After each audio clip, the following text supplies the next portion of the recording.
Okay, so it's been a while since I uploaded my last video, and it's apparently been 3 weeks since I uploaded my last video. Now, the reason for this sudden disappearance is because I moved to Japan. Now, why did I move to Japan? Well, basically, I enrolled in high school. So now, one day, when I was walking back from school, I bought some Pringles from a nearby Family Mart, and my mind was like, hey, why don't you make some kind of video since your channel's been dead lately? So basically, today I decided to make a Pringle anime. So yeah, let's get to it. Okay, let's begin. So first, let's open a new file. Brand new, fresh general file. Let's begin. So first thing, we're going to take out everything in our scene first since we're not gonna need it yet. So just press select all of them and then delete. So now first thing, let's add our cylinder and then move it up. Now you can adjust the thickness of your cylinder. You want a tall Pringle or a short Pringle. So now scale it Shift Z, and I'm gonna have it about this much since the UV map that we're gonna be using is gonna be the short. So now if you have a Pringle at home that you ate, you can actually just cut the thing, disassemble it, and then try to align it with this photo if you can, or you can just use the photo right now. That photo that we're gonna use, link of the Google Drive will be in the description. So now let's load the image in. So go to material preview, then go to materials, and then add a new material, and then click on this yellow dot next to this white bar and change it to image texture. So now press open, then let's load in the Pringle image wherever you saved it. My one will be right here. So now when you add it, it's not gonna be the end result that we expected. But first thing, let's make this ridges disappear by right click and then shade smoothing. Now it's smooth and clear. So now next, let's go to the UV editing, and then now we can adjust everything the way we want it. So press 2 to change to edge select, and then just hold Alt right here to select the inner loop. Or maybe you can select it as a face if you want, but I'm not sure if that works. So now we're just gonna scale it down, then adjust it. So circle right here fit, and maybe scale it by Y to make the deformed a little bit more formed if it doesn't fit. And the same for this side, scale it down, make it fit about this much, and scale it Y, and there we go. We don't need to make it perfect. This much is good, I think. So now you can go to face select the whole thing, and then adjust the thing, maybe rotate it a little bit. Now I kind of intentionally made it a little bit deformy so that you guys can try to work with not perfect UV mapping, So now let's adjust the dots a little bit if you want. You can turn on the proportional edit and then adjust it so that's okay, like right here. So now this can be time consuming. It depends on how good the end result you want it to be. Now sometimes you can't get everything perfect, but we should try to make it as perfect as possible. Let's select this top face, zoom in, move it down a little bit. So now there we go. Now I think this much is enough. You don't need to go in that detail. So now when you scroll right here, let's change to material preview to see the end result, and there we go. So now there is a little bit of a problem right here. There's an ugly line, and that is my fault. I kind of cut it at the wrong place. Now if we're gonna fix this, it might take a while and it's gonna be too complicated, so we're just kind of gonna avoid this. So now this can be okay, but what we can do is tap into edit mode and loop cut it and stuff, like right here. Loop cut it to the top, select this loop, extrude it, right click, scale it. Oh wait, forgot to turn off that. Scale it, Shift Z, and like that. We kind of have it kind of poking out like that. We can also select this 2 loops and then bevel it to make it look a little bit better. Works. And now we can also do for the bottom right here. So select the bottom face and press I to inset, and then extrude it inward. Okay, then select this 2 and then bevel it usual. And there we go. So now this should be enough. Now if you want to make this line look a little bit more intentional, I guess you can bevel it a little bit and then root it in, and there we go. So now since we got the can done, we can make the chips. So now let's add a plane as a floor. Remember in the video you see the chips falling down. So now the way we're gonna make the chips is basically use a circle. So now basically when you get a circle, let's select it. Basically let's slash into the circle first and then tab into edit mode and then press F to fill the whole thing, and then now go into vertex select and then just select the opposite vertices like this. Turn on proportional edit and then move it up, move this up like that, and then you'll have something that's a shape kind of like a Pringle. Now you can see this obvious V line. What you can do is select the whole thing and then triangulate it, Control T. This works if you want to do it, but yeah. So now let's add a subdivision surface to it so that it's a little bit better, and then add a solidify. And now this looks pretty good now. So now all we have to do is shade smooth, and then let's add a texture to it. So go to shading. Now the texture we're gonna use is a Musgrave texture, so let's add a material to it. Shift A and Musgrave, M-U-S grave texture right here, and then let's just connect the height to the base color first.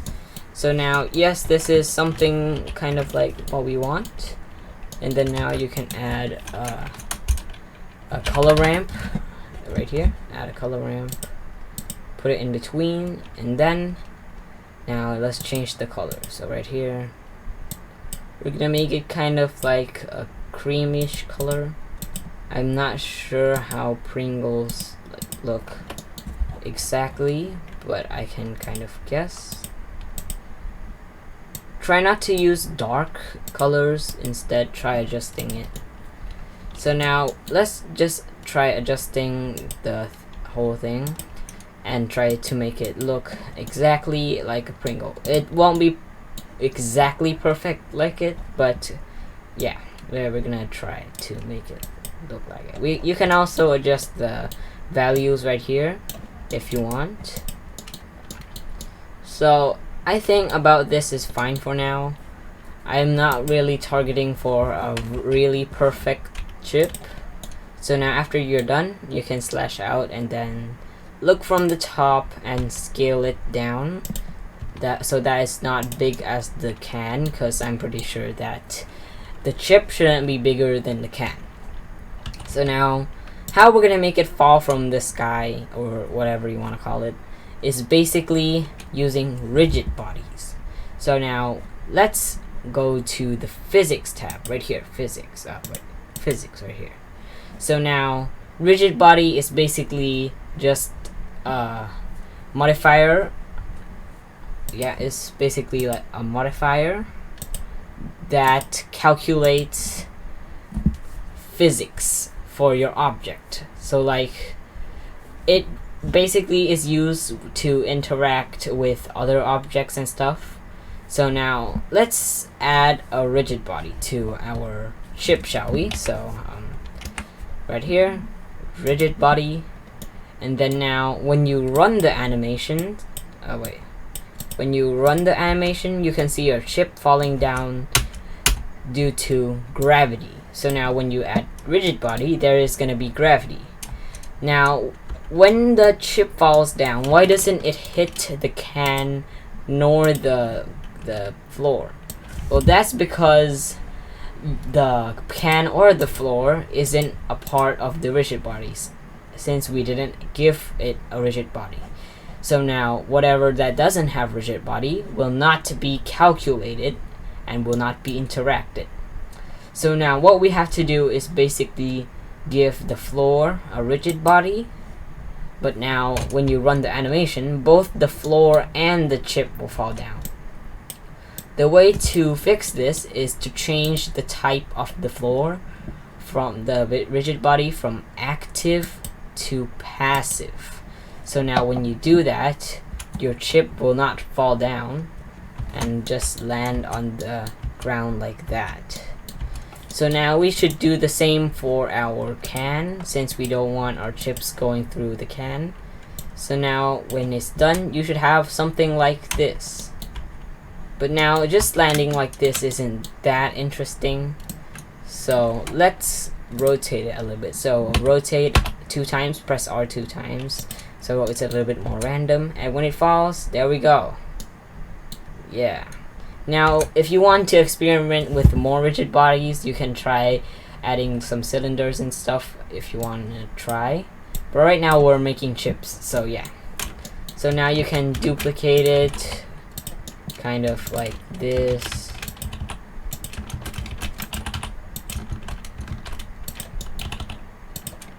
So now when you have a lot, it will look something like that. So now, the more the merrier. So you can add as much as you like, as long as your computer is okay. So now let's give the floor like a picnic table kind of cloth texture. So right here, new material, and go to shading.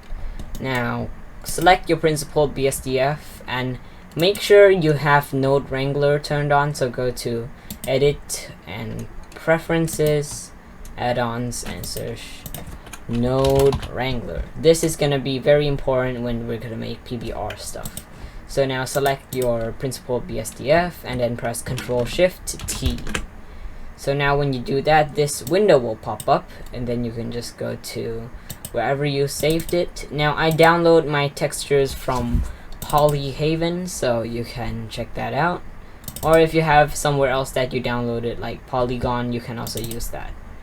So now we have this 3 files. Sometimes it's 4, sometimes it's 9. It depends. We can just select all of it and then just press Principled Texture Setup, and it will set up this neat setup for you. And then let's slash out. Your table will have a texture like this. So now you can increase the strength of the normal a little bit to look more bumpy, and there we go. So now we can add a camera now, since we're gonna use it now.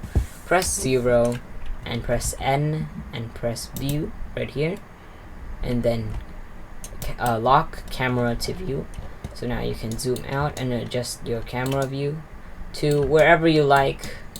It's up to you. So now after this, it's just setting up your scene and stuff. So yeah, so let's go. So now let's see if we like this scene setup. I think this perspective is good. I did make it look directly forward in the video earlier, but I'm gonna do this time. Okay, so now let's go to render right here, and then add a light, point light. Now what I did is have a light behind your can, hiding from the camera, and then increase the power to like 5,000, and then now it's kind of like a image, like there's a light coming from behind. And then now when you do that, you can't really see the Pringles can that good, so you can add another one and bring it to the front a little bit. And we're gonna change the type to area light, and this is gonna be our key light. So let's rotate it from rotate it like that, and then direct it to the Pringle. And then now, yeah, right now we're gonna use a lower light, lower strength of a light, and then we're gonna duplicate another one and direct it from another side to make it cover the dark part. Now what you want to do is have this light half the strength of this light, and that should be okay. So now let's run the animation again.